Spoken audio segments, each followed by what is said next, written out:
पढेको मान्छेले एकपछि अर्को गल्ती गर्दै पनि गइरहेको हुन्छ। त्यसो भएको कारणले गर्दाखेरि चेतना न बजारमा पाउँछ न तपाईको शिक्षालयमा पाउँछ। त्यो भनेको कहाँ पाउँछ भन्दाखेरि तपाईँ हाम्रै सोच विचार अन्तस्करणभित्र पाइन्छ। त्यो चेतना भनेको के हो भन्दाखेरि आदरणीय दाजुभाइ दिदीबहिनीहरू, सही र गलत बीचको फरक छुट्याउन सक्ने बौद्धिक क्षमता र त्यो बौद्धिक क्षमताले फरक छुट्याइसकेपछि सहीको पक्षमा आफूलाई उभ्याउन सक्ने अठोट प्रतिबद्धतालाई चेतना भनिन्छ। त्यो चेतनाको राम्रोसँग विकास नभएको कारणले गर्दाखेरि आज नेपालमा भने जस्तो विकास भएको छैन। आदरणीय दाजुभाइ दिदीबहिनीहरू बुझ्ने कोसिस गर्नुहोस् है। चेतना भनेको के हो? सही र गलत बीचको फरक छुट्याउन सक्ने बौद्धिक क्षमता र सहीको पक्षमा आफूलाई उभ्याउन सक्ने अठोटलाई चेतना भन्छ। हाम्रो देश किन विकसित भएन, यहाँ देश विकास भएन भन्ने नै गुनासो सबैको होला। मैले जागिर पाइन, सुशासन पाइन, न्याय पाइन, केही छैन, महँगी बढ्यो, विकृति बढ्यो, भ्रष्टाचार बढ्यो भन्ने गुनासो होला। हो, हाम्रो देश विकास नहुनुको पछाडि के छ भने हामीमा चेतनाको विकास राम्रोसँग भएन। म केही प्रश्नहरू राख्न चाहन्छु आज। यो मोनिटर अलिक निभाइदिनु, मोनिटर निभाइदिनु, अलिक थोरै सानो बनाइदिनु। हो, यतिको है, यहाँ होइन, उता चाहिँ सुन्ने हो है। चेतनाको विकास चाहिँ वास्तविक विकास हो। अब म 2-4 प्रश्न म तपाईँहरूलाई गर्छु, हुन्छ? हुन्छ। हामी सबैलाई देशको माया लाग्छ? देशलाई माया गर्नु सही कि गलत हो? हो। देशलाई माया गर्नु, आफ्नो परिवारलाई माया गर्नु, इष्टमित्रलाई माया गर्नु, प्रकृति पुरैलाई माया गर्नु, यो उड्दै गरेको चराहरूलाई पनि माया गर्नु सही विचार हो भने त्यो चाहिँ के हो? चेतना हो कि होइन? देश बेचेर खानु सही कि गलत हो? गलत हो कि सही हो? गलत हो, गलत हो। भ्रष्टाचार गर्नु सही हो कि गलत हो? गलत हो, होइन? हाम्रो चेतनाले गलत भन्छ नि, भन्दैन? हो। देशको नदी नाला बेच्नु सही हो कि गलत हो? गलत हो कि सही हो? गलत हो, गलत हो नि त, गलत हो। अब ती कुराहरू गर्न हाम्रो गलत रहेछ भने देश बेच्ने मान्छेलाई नै भोट हालिराख्नु सही हो कि गलत हो? अलि हाँसौँ। नेपाली नहाँसेको थुप्रो भयो तापनि हाँसौँ है।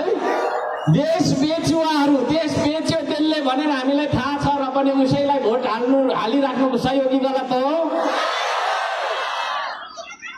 यहाँ छ कुरा। त्यसो भएको कारणले गर्दाखेरि आदरणीय दाजुभाइ दिदीबहिनीहरू, चेतनाको विकास नभई देशको विकास हुँदैन।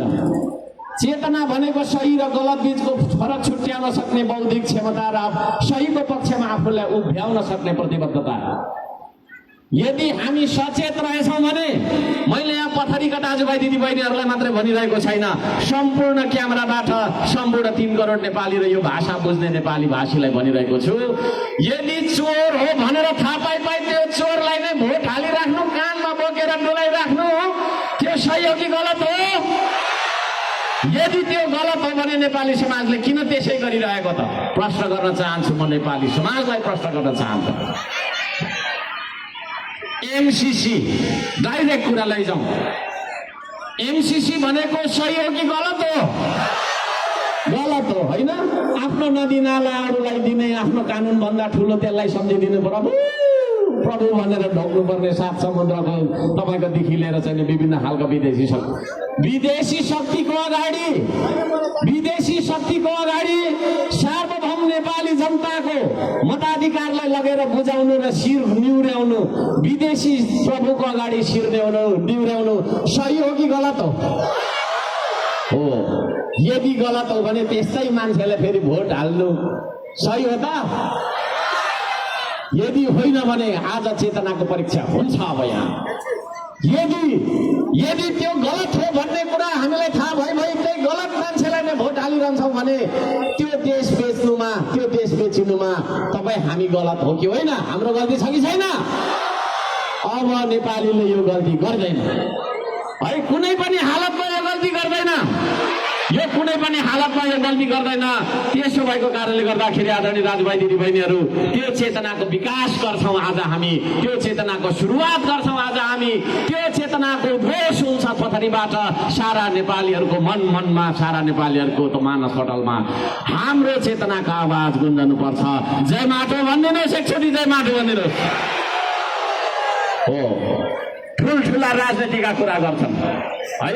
म माथि सानो मान्छे, नेपालको सबभन्दा सानो मान्छे अर्क साम्बाङ है, सबभन्दा सानो मान्छे है अर्क साम्बाङ। यो देशमा ठुल्ठुलो नेताहरू छन्, यो बिल्डिङ भन्दा ठुल्ठुलो हो गरेर हिँड्नेहरू है। उनीहरूले गरेको राजनीति र श्रम संस्कृति, सानो सानो मान्छे। अघि बिहान पनि म नाला सफा गरेर फोहोरहरू सोरेर आउँदैछु। फोहोर सफा गर्ने श्रमदाता हर्क साम्पाङ र उही जस्तो श्रमदाताहरूले गर्ने राजनीतिमा के फरक भन्दा, राजनीतिको मूल उद्देश्य हुन्छ यो देशको रक्षा गर्ने, हुन्छ कि हुँदैन? यो देश बचाउने एजेन्डा भन्दा ठुलो एजेन्डाहरू केही हुँदैन। बाटो बनाउने, पुल बनाउने, विद्यालय बनाउने, के बनाउने, यस्तो उस्तो भन्ने यो सानोतिनो विकासिक काम भन्दा ठुलो हुन्छ यो देशको सार्वभौम सत्ता, यो देशको स्वाधीनता, यो देश हाम्रै हो भन्ने एउटा अपनत्वलाई बचाइराख्ने तपाईँको मुद्दा चाहिँ सबैभन्दा ठुलो मुद्दा हो कि होइन? आज यो देशलाई बचाउनु पर्छ भन्नेहरूको कति छन् त है? म यहाँहरू सबैजनालाई सोध्न चाहन्छु आदरणीय दाजुभाइ दिदीबहिनीहरू, अब चेतनाको विकास गरेर पथरीबाट हामीले सुरु गरौँ आजदेखि है। आजदेखि हामी पथरीबाट सुरु गरौँ। चेतनाले हामीलाई भन्छ गलतको पक्षमा नलाग, गलतको विरोध गर। गलतको विरोध गर भन्छ कि भन्दैन? गलतको विरोध गर्दैन भने फेरि त्यो चेतना होइन, त्यो फेरि मरेको तपाईँको छैन के अरे अनुभूति मात्रै हो। नेपाली जनता मरेको मान्छे होइन हो। बाँचिरहेको देश हो कि यो मरिरहेको देश हो? यो बाँचिरहेको देश हो भने हामी सचेत नेपाली बन्न सक्नुपर्छ र गलत गर्ने मान्छेहरूलाई, यो देशको विरुद्धमा षड्यन्त्र गर्ने मान्छेहरूलाई, यो देशको स्वाधीनता बेच्ने मान्छेहरूलाई बाटो देखाएर यो देश लान खोज्ने, पुल देखाएर यो देश लान खोज्ने, यो देशमा हाली मुहाली गरेर विदेशीको तपाईँको चाहिँ हाली मुहाली चलाउन खोज्ने मान्छेहरूलाई हामीले निषेध गर्ने कि नगर्ने हो? नेपाली जनताले 5 वर्षमा एकचोटि आफ्नो सबैभन्दा ठुलो अधिकार प्रयोग गर्ने दिन आउँछ, त्यो हो भोट लगाउने चुनावको दिन। त्यो चुनावको दिनमा मतदान गरेर तपाईँहरूले चाहिँ सही मान्छेलाई चुनेर गलतलाई, तपाईँको देश बेचुवाहरूलाई नील बनाएर तपाईँहरूले दण्डित गर्न सक्नुपर्छ। दण्डित गर्ने दिन आउनुपर्छ आदरणीय दाजुभाइ दिदीबहिनीहरू। तपाईँहरूले लाग्छ कि लाग्दैन? हो डाइरेक्ट कुरा गर्ने हो। आज जाडो छ, जाडोमा अलिकति कराउनु पनि पर्छ, किनभने यतातिर जाडो लागिसक्यो, त्यतातिर गर्मी छ होइन? जाडो लाग्यो यता, जाडो लाग्यो भने एकछिन नाच्नुपर्छ। यहाँ गीतमा रेडी बनाउँदैछ। आदरणीय दाजुभाइ दिदीबहिनीहरू, गलत भनेर थाहा पाइ गलतको पक्षमा खबरदार। मेरो काका उठ्यो, मेरो मामा उठ्यो, मेरो बाउ उठ्यो, मेरो आमा उठ्यो, आमाले नै गलत गरेको रहेछ भने पनि, यो देशको स्वाधीनताको विपक्षमा हाम्रो बाउ नै तपाईँको खडा भएको रहेछ भने पनि बाउ र आमालाई पनि सच्चा देशभक्त नेपालीले दण्डित गर्न सक्नुपर्छ आदरणीय दाजुभाइ दिदीबहिनीहरू। मेरो त चोकको मान्छे उठ्यो, मेरो त उहिलेदेखिको उही हो हजुर भनेर उसैलाई ल्याम भोट हाल्नु भयो भने यो देशमा चेतनाको विकास हुँदैन। चेतनाको विकास भएन भने देश कहिले पनि अगुवा लाग्दैन। सहीलाई सही भन्ने साहस गर्नुहुन्छ तपाईँहरू, गलतलाई गलत भन्ने साहस गर्नुहुन्छ तपाईँहरू हो। त्यो साहस लिएर बाँच्नुपर्छ आदरणीय दाजुभाइ दिदीबहिनीहरू। म यहाँहरू सबैजनालाई त्यो भन्न चाहन्छु। आदरणीय पथरीवासी आमा बुवा दाजुभाइ तथा दिदीबहिनीहरू, चेतनाको कुरा है। महाकाली असमान सन्धि सम्झौता गर्न सही थियो कि गलत थियो? कसले गर्यो? इतिहासतिर नजाउँ। पुराना दलहरूले होइन, मानव तस्करीदेखि लिएर 33 केजी सुनदेखि लिएर कोठाको कोठा पैसा कालो धन राख्नेदेखि लिएर अनेक परिका तपाईँको चाहिँ कामहरू गरे। ती कुराहरू सही थियो? पथरीले भन्छ है आज मलाई, सही थियो? ती कुराहरू सही भने तिनै पार्टीहरूलाई यसपालि तपाईँहरूले भोट हाल्नुहुन्छ हो चेतनाले भन्छ सहीको बाटोमा लाग सहीको बाटोमा लाग सहीको बाटोमा लाग चेतनाले भन्छ गलतको विरोध गर गलतको पक्षमा नलाग भ्रष्टको पक्षमा नलाग भन्छ त्यसो भएको कारणले गर्दाखेरि आदरणीय दाजुभाइ दिदीबहिनीहरू अब यसपालि चेतनाकै कुरा गर्ने हो यहाँ म अरू विषय आज छुँदै छुँदिनँ चेतनाको कुरा गर्ने है एमसीसी गर्ने दलहरू एमसीसी पास गर्ने दलहरू एमसीसी पास गर्नुपर्छ भनेर समर्थन र अनेक परिको तपाईँको मतियारी गर्नेहरू सही हो कि गलत हो यदि गलत हो भने उनीहरूलाई यसपालि तपाईँ भोट हाल्नुहुन्छ हाल्नु हुँदैन यदि भोट हाल्नुभयो भने तपाईँको सन्तानले के भन्छ पछि गएर भने हाम्रो बाउ आमा त हुनुहुन्थ्यो तर फटारलाई बोकिनुहुन्थ्यो हाम्रो बाउ आमा खत्तम भन्नुहुन्थ्यो है हुनुहुन्छ भन्नुहुन्थ्यो के अरे हुनुहुन्थ्यो भन्नुहुन्छ आफ्नो सन्तानले थुक्ने काम गर्ने हो हामीले आफ्नो सन्तानले मेरो छोराले मेरो नातिले मेरो तपाईँको छैन म त मरेर गइहाल्छु मेरो तस्बिरमा थुक्का भनेर भनेको मलाई मनपर्छ तपाईँलाई पनि त मन पर्दैन होला होइन भनेपछि मलाई कहाँ मन पर्ने मलाई मन पर्दैन भने तपाईँलाई पनि त मन पर्दैन होला त्यसो भएको कारणले गर्दाखेरि आदरणीय दाजुभाइ दिदीबहिनीहरू देश बेचुवाहरू फटाहाहरू भ्रष्टाचारीहरू राष्ट्रघातीहरू देशद्रोहीहरू भनेर थाहा पाइ हामीले भोट हाल्नु भनेको पछि हाम्रो नाति नातिनीले हामीलाई मरेर हामी त भित्तामा हुन्छौँ है हाम्रो देश पनि थियो अरे तर हाम्रो यो फटा यो मेरो बाजे फटा बाजेले यो फटा तपाईँको बाउले है खालि त्यही भ्रष्टाचारी र राष्ट्रघातीलाई बोकेर हिँडेर हाम्रो देश त छैन आज उक्का भनेर भित्तामा हामीलाई नथुकोस् हाम्रो सन्तानले नथुकोस् म त्यो भन्न चाहन्छु आदरणीय दाजुभाइ दिदीबहिनीहरू खबरदार हाम्रो सन्तानले हामीलाई थुक्ने काम हामीले गर्ने हो है होइन वीर गोर्खालीको सन्तान भनेर हामी कत्रो चाटी छाती चौडा गर्छौँ गर्दैनौँ हो हामी शक्तिशाली छैनौँ ल हामीलाई दुई छाक खानका लागि पनि यो नेता फेताको पछाडि लागेर विदेशीको टोइलेट धुनु जानुपर्ने बाध्यता छ है दुनियाँभरि काम गरेर छैन पठाइदिएको रेमिटेन्सले हामीले भात खाइरहेको छौँ हाम्रो आफन्त सबै अहिले विदेशमै होला यहाँको आधी उधी भन्दा धेरैको होला है राम्रो बुझ्नुभयो अब आदरणीय दाजुभाइ दिदीबहिनीहरू हामी तथापि पनि के भन्छौँ भने नाला पानीमा हाम्रा बाजे पुर्खाले अङ्ग्रेज सेनासँग उनीहरूको अत्याधुनिक तोप र गोला बन्दुक थिए 5,000 सैनिक थिए हाम्रो 500-600 जना मान्छेले पनि ढुङ्गा र तपाईँको छैन होइन खुकुरीले लडेर बचाइदिएको देश हो त्यस्तो पुर्खा वीर पुर्खाको सन्तान हौ हामी भन्दाखेरि छाती त हाम्रो डोको जत्रो हुन्छ नि हुँदैन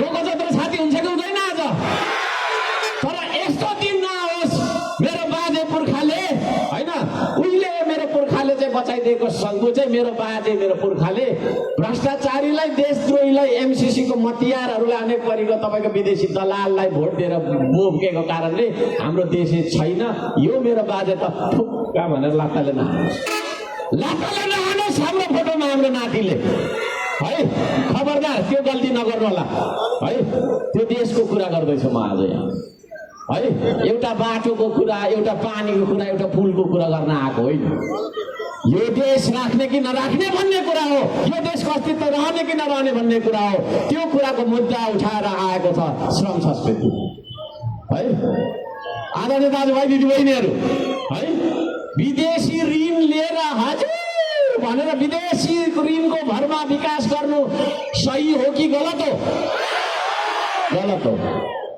गर्नु हुँदैन है गलत हो भनेर हामीलाई थाहा पाइ त्यो गलत काम गर्ने पार्टीहरूलाई त्यो गलत काम गर्ने मान्छेहरूलाई फेरि यसपालि हामीले भोट हाल्यौँ भने होइन मैले अघि भने नातिले नत्र पनातिले तपाईँ हाम्रो फोटो भित्तामा राखेर थुक्छ उसले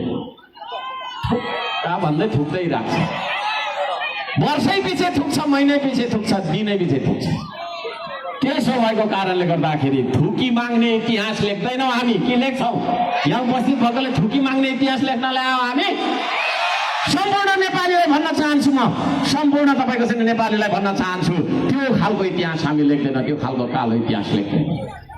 त्यसो भएको कारणले गर्दाखेरि आदरणीय दाजुभाइ दिदीबहिनीहरू, चेतनाको कुरा गर्छौँ, पसिनाको कुरा गर्नुपर्छ। अब चेतनाले हामीलाई सही बाटोमा लान्छ, तर सही बाटोमा भोकै हिँड्नु सकिन्छ? सही बाटो हो भन्ने चेतनाले देखाउँछ तपाईँलाई, ठिक छ हो, तर सही बाटोमा हिँड्नका लागि भात खानु पर्यो कि परेन? यदि भात खाने हो भने पसिना बगाउन सक्नुपर्छ है। हामी कस्ता पुर्खाको सन्तान, मैले बारम्बार भन्ने गरेको छु, हाम्रो पुर्खाले तल बेसी खोलाको तीरदेखि माथि लेकसम्म बारी बिराइदिनु भयो, भएन? भयो कि भएन? हामी यहाँ धेरै जसो मान्छे उही पहाडतिरको इलाकाबाट आएका छौँ, कि त हाम्रो पालामा आयौँ, कि त बाउको पालामा आयौँ, कि त बाजेको पालामा आयौँ। त्यति धेरै पौरखी पुर्खाको सन्तान आज है, भात खाएको भाँडा पनि छुनु मन लाग्दैन, त्यतिकै राख्छु है, पुछपाछ गरेर भरे बेलुका त्यसैमा थापेर खान्छु भन्ने भइसक्यो। अलि हाँस, अलि हाँस। त्यस्तो भयो कि भएन हो है। एउटा मैले सुनाउँदै गएको एउटा जोक सुनाउँछु सानो। दुईजना अल्छी यस्तै पुसमाको जाडोमा सुतिरहेको थिएछ। चोर आएर कम्बल होइन, अब त्यो चोर अब होइन, चोर त चलाक हुन्छ, त्यसलाई फेरि चलाक भन्नुपर्ने फेरि बाध्यता यहाँ छ, हाम्रो समाज त्यो खालको। अनि ओढिराखेको कम्बल चोरले चोरेर लगेछ। अनि पहिलो अल्छीले चाहिँ भनेछ, ओइ ओइ भनेछ, दोस्रोले होइ जाँदा त्यो चोरले कम्बल लग्यो क्या, त्यो के अरे खसाएर ल्याले भयो। थाहा छ, दोस्रोले चाहिँ भनेछ, थाहा छ मलाई थाहा छ, त्यसले लग्यो, ठिक छ छोड्दे, भरे यो फेरि तन्ना लिनु आउँछ नि, त्यतिखेर पक्राउला भन्छ। अलि हाँस, त्यो खालको अल्छी भइसक्यो हामी। त्यसले गर्दाखेरि चेतनाको कुरा नम्बर 1 मा आउँछ भने दोस्रोमा आउँछ पसिनाको कुरा है। हामी हाम्रो देशमा यति धेरै श्रम गरौँ, यति धेरै श्रम गरौँ कि काम मात्रै एकचोटि भनौँ त सबैले, काम मात्रै सबैले भनौँ न, काम मात्रै, यता हेऱ्यो काम, उता हेऱ्यो काम मात्रै, यताकोले नभन्ने हो कि क्या हो? काम मात्रै, पसिनाको धारा तुरु भन्नु, पसिनाको धारा धारा तुरु। त्यसरी काम गर्यौँ हामीले, गरेकै छैन। अनि उत्तरतिरको चाइनालाई होइन हामीले कहिले भेट्ने है? उनीहरू 24 घन्टामा 18 घन्टा काम गर्छ अरे, हामी कति गर्छौँ? 18 दिनमा 1 घन्टा पनि गर्दैनौँ, गर्छौँ? गर्दैनौँ है। पसिना बगाउनु त मन पर्नै पर्दैन आदरणीय दाजुभाइ दिदीबहिनीहरू। अल्छी लाग्यो भने यसो गर्नु त सबैले 2 हात, सबैको 2 हात हेरौँ त, यतातिर पनि हेरौँ, यसो गरौँ त सबैले, यतातिर पनि हेर्दियो, यतातिर हेर्दियो सबैले। यति नाथे पनि गर्न सकिँदैन भने देश बनाइन्छ हामीलाई गफले भन्दैन हो। अल्छी लाग्यो भने 2 हात यसो गरिहाल्छ है, मलाई सम्झिने 2 हात यसो गर्नु है। यस्तो खालको अल्छी भयो। विभिन्न सामाजिक संरचनाले काम गर्ने मान्छे सानो हो, काम गर्नु हुँदैन, हामी त पढि लेखेको, हामी त हाकिम बन्नुपर्छ, सिसाको अफिसमा घुम्ने, कुर्सीमा घुम्ने हो है मान्यता। तर अफिसमा गर्ने कामले भात दिँदैन होइन। म धरान उपमहानगरपालिकाको प्रमुख, मेरो पनि अफिस त छ होला नि त कि छैन? त्यो अफिसमा घुम्ने, कुर्सीमा घुम्दा रिङ्गटै चल्छ है। पेपर वर्क मात्रै हो। अफिसमा गर्ने काम भनेको कागजी काम मात्रै हो। उत्पादन भनेको पसिनाले मात्रै दिन्छ। जब तपाईँको पसिना यो माटोमा चुइन्छ नि है, फेरि पसिना चुहाउनलाई के चाहिन्छ?